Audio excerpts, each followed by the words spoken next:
What is a Master Mason?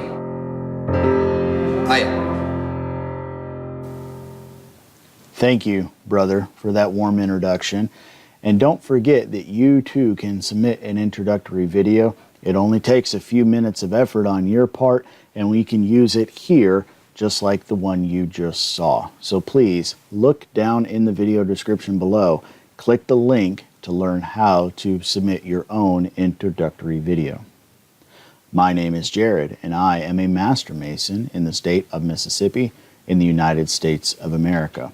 And this is the tie of Grand Master Jason Jeffcoat, Grand Master of the state of Mississippi, and the What is a Mason lapel pin, being used today like a tie tack, both of which were made by Edgar over at Masonic Revival. You can find a link to everything he makes down in the description below. Today, we're going to talk about 3 more pillars. The last 3 videos, this one included, have been a part of the explanatory lecture or 3rd section lecture of the Master Mason's degree here in the state of Mississippi. And for the 3rd one in a row, we are going to talk about the importance of some pillars. In this case, 3 of them.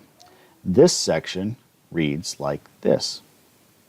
It was symbolically supported also by 3 principal pillars, denominated wisdom, strength, and beauty. That's all there is that I can share with you here, and I think that it's enough. We've talked about these pillars before. I'm going to give you some links right now. I'm going to flash them up on the screen back to lessons that we have learned in our preceding degrees that relate to these. So you can go back and learn more about them there. But isn't this interesting? You know, we talked about architecturally various types of pillars, a number of pillars that were used to build the temple and to signify momentous events that meant something to the people that would use the temple.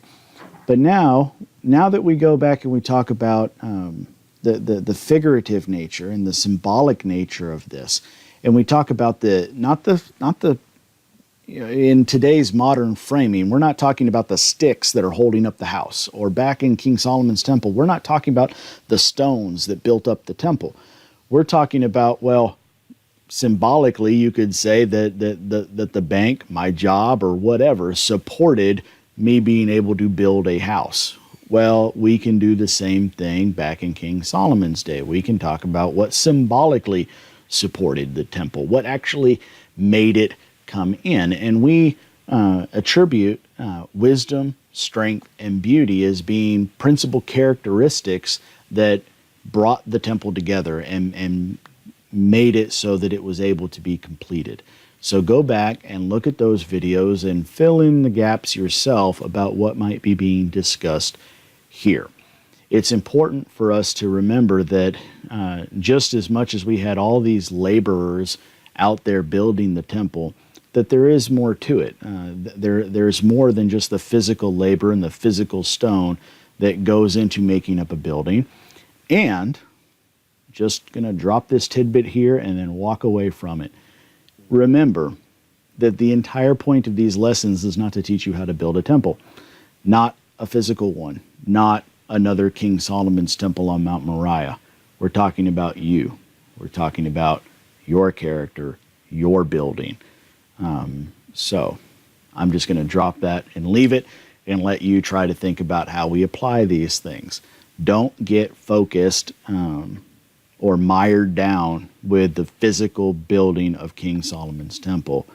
Get yourself mired down and bogged down in the concepts of the symbolical supports and how that applies to you as a person, as a physical being, as a spiritual being, and what you're going to do with that information. So, the next time you come back, we're going to talk about another bit of symbolism. If you've ever been in a Masonic lodge, then you may have noticed that in most cases, I'm not going to try to say this is true for all Masonic lodges, but I believe it is majorly true, that the presiding officer, the master of the lodge, sits in a chair that is 3 levels or 3 steps above the floor of the lodge itself. Why? We'll talk about it next time. Thank you all for taking the time to watch. We'll see you then. Bye.